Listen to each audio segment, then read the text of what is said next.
Last video I showed how to find and how to write remainders when you do long division or synthetic division with polynomials. And I never really went over what they represented, what they mean in the big picture of division. That is what this video is about. Now, I'm not going to really do math with numbers. I'm going to use just function notation to show what happens and what the remainder really is. So, let's start by writing out a function p of x. We can agree that if we divided this, doesn't matter how long it is, p of x, over a linear term, x minus c. I'm just using letters here to show that for any number, it works. We can plug in any number, it works. This is the same thing as having x minus c like this. And then our solution is the quotient. I'm going to use q of x because what we still have is, our x term plus our remainder. Now, like I said a couple of videos ago, the x minus c does not just disappear. Recall, if we multiply the x minus c back into this, q of x plus r, we would get our original polynomial back. So, to express that, I'm going to write p of x is equal to, like I said, we're going to multiply this through and show that they're equal. P of x is equal to x minus c times q of x plus our remainder.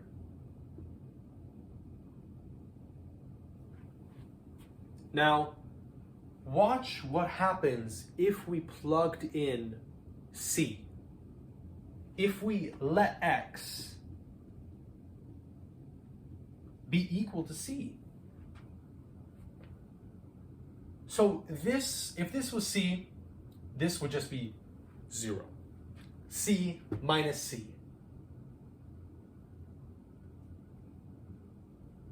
And q of x would be q of c. That would be just plugging c in for x in whatever that new polynomial was.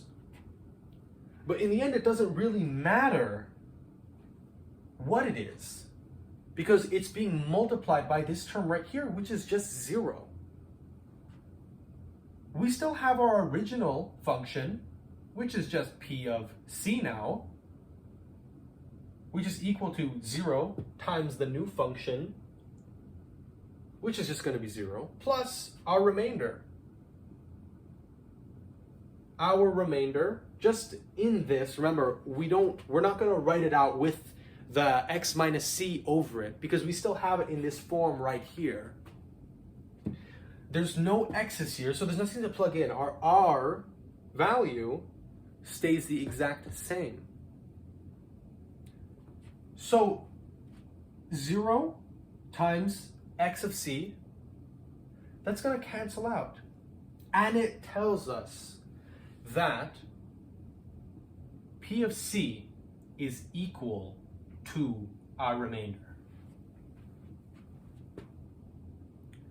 What this says, what the rational root theorem says, is that when you divide a polynomial by a term, you get all this, and what it says is, when you plug the 0 of that divisor into the original function, you will get the remainder. Let me show you. Let's say p of x was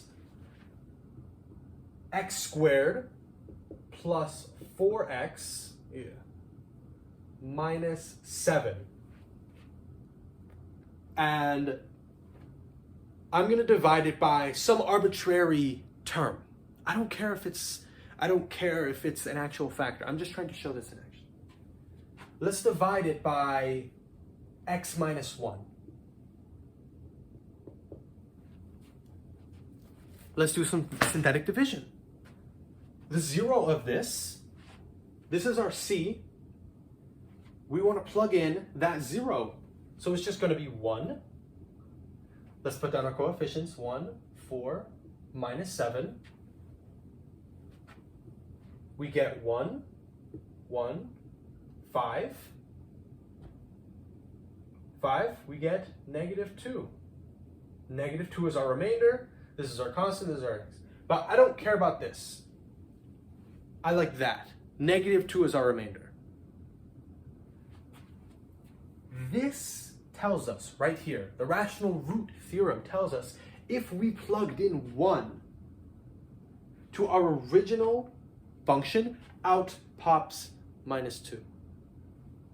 Let's do it. 1 squared, that's just 1. Plus 4 minus 7. This just becomes 5 minus 7 minus 2. Do you see how that works? We put in the 0 of our term into the original function, and out pops not only our remainder, but the solution as well. Now, this is also why when our remainder is 0, then that is a factor of our original polynomial. Say if we had, now what if our factor, what we chose to divide by, went through cleanly? We got a remainder of 0. What does it mean when the remainder is 0? Well, that means that what we divided by is a factor of this p of x right here. If our remainder didn't exist, then this would just be p of x is equal to x minus c times q of x. No remainder, clean factoring. How amazing.